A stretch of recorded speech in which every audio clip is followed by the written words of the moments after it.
Hey guys, and welcome back to the Terror Zone. Unlike many of the other episodes of the Terror Zone, this one is beyond one of the darkest ones I probably would ever do in a while. You will never see anything so dark, so painful, and so strange as this one. For sure, if you are one sentimental ones or like animals of any kind, this one is not meant for you. This one will definitely haunt your nightmares, ruin your childhood if you liked Fox and the Hound as a story. Because this story is unlike that story altogether. This one is way different. Trust me when I say you don't want to hear this one if you're sentimental. Things can only get dark from here as we venture into the Terror Zone. Today, as you can clearly tell, this is called The Fox and the Hound. This is the story where I go into the dark origins of the Fox and the Hound. The classic story of the Disney movie of a dog and a fox forming a friendship that they can no longer have. A Romeo and Juliet story, nonetheless. Now venture with me as we embark into the actual story of The Fox and the Hound. Fox and the Hound, as we all know, is a story about a fox named Todd, a young fox who was taken by Willow Tweed. He eventually befriends a dog named Copper, who was trained to be a hunting dog by Amos. By misunderstandings, leads to Todd getting into his chicken coop, and now Amos has a hatred for Todd and chases him any way he can, leading to Copper to do a more heroic thing in protecting his friend in this movie. That's a Disney movie we all come to know. But the dark story is shortly different than the other. Chief in this movie, as you all know, is Copper's trusted other dog that he learns hunting skills from. But in this movie in particular, the names are switched. Copper is Chief, and Chief is Copper.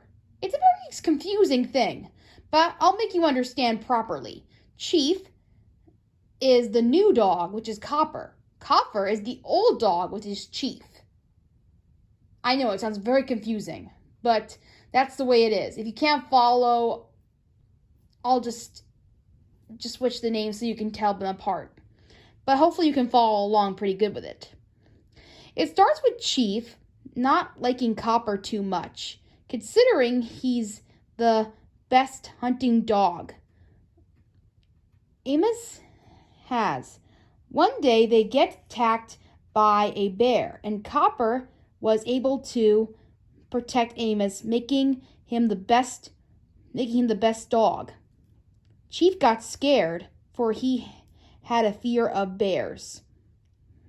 Meanwhile, a former hunter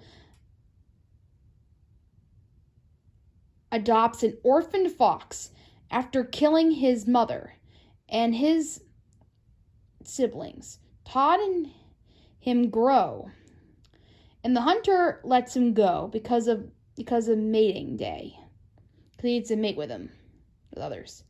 While living in the wild, Todd starts to like it a lot. He learns to adapt.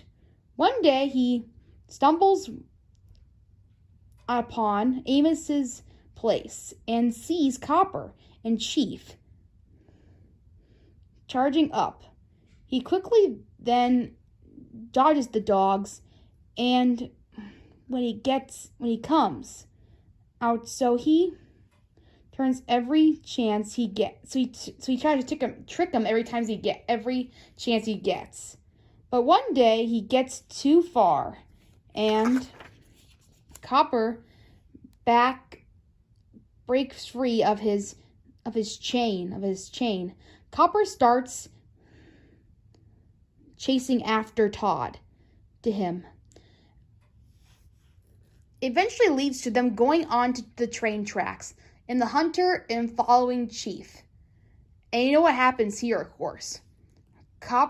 Todd gets away safely when a train comes, and Copper, he gets hit by the train and dies. After this moment, the hunter blames revenge on Todd for what he did to his new doggy friend, who was the best dog he ever had. If the last thing he'll do, he'll kill this fox.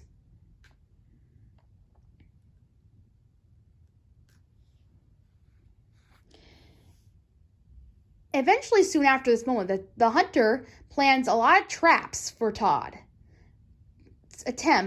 Traps and make attempts to kill Todd. But it always ends with Todd getting home safe at the last minute. A few years passed about this, and Todd eventually gets a mate. He settles down and gets kids. But unfortunately, with the hunter still after him, doesn't really have time to take care of kids. And eventually, this leads into the hunter killing all his offspring by throwing gas into his burrow. So it does not last long for his offspring. Neither does his mate, because the next day the hunter sets traps all around his territory. Todd got away safely, but his mate did not. She got trapped and killed as well. But Todd didn't last. He was still going at it, and pretty much had a new mate after the one he lost. They actually had kids too as well. And well, you can expect what happens after this moment if you heard the first one.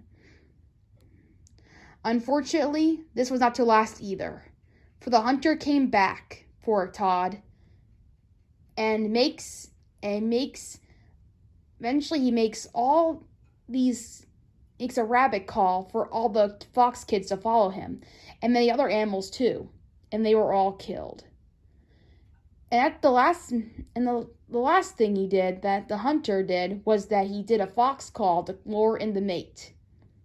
Eventually, she was killed too, and Todd was alone again.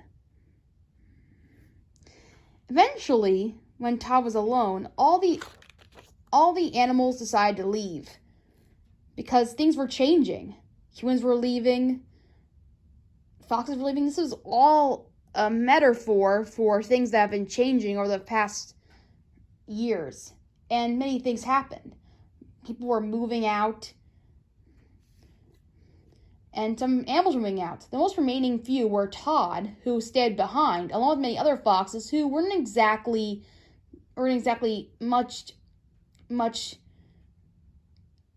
were actually kind of wild and crazy.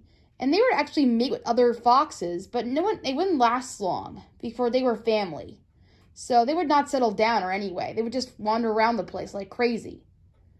The forest was getting really crazy. So the hunter was not looking too good either. All his friends moved on. Even some people were even suggesting that he should stay in a nursing home where dogs are not allowed. But he gets drunk, and the only thing he waits for is the winter hunting season. And good enough for him, because something happens that leads him into going to that place anyway. One time a fox breaks out in rabies and runs around the forest, affecting all the animals, leading to the hunters to go in and try to stop him. With that in mind, the hunters thought of killing the fox with a gas. Unfortunately, the poison gas spreads around, killing people and animals in the process. Some animals even died from the rabies too.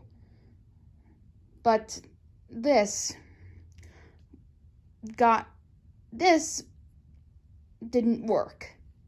So the hunters decided to do a whole line of them together and blasted all the foxes in the forest into oblivion. All the foxes were dead except for Todd, who manages to escape somehow. The hunter notices this and runs after him in a blaming chase. This lasts for a very long time until Todd collapses and dies of exhaustion. And Chief, who was close to death as well, fell right on top of him of exhaustion. Eventually, the hunter takes Chief back home, nurses him back to health. But this did not last long, for a lot of things changed. Of course, the hunter and Chief were renowned as heroes after this situation, and for a while, things were looking up for them. But eventually, things went back to normal as they were before. He got drunk again, and people were suggesting to be in a nursing home. Eventually, unlike the other time, he said yes to this and decided to do the one thing he has to do. Now buckle up. This ending will definitely shock you for sure. It shocked me, so get ready. There is nothing we can do about this one.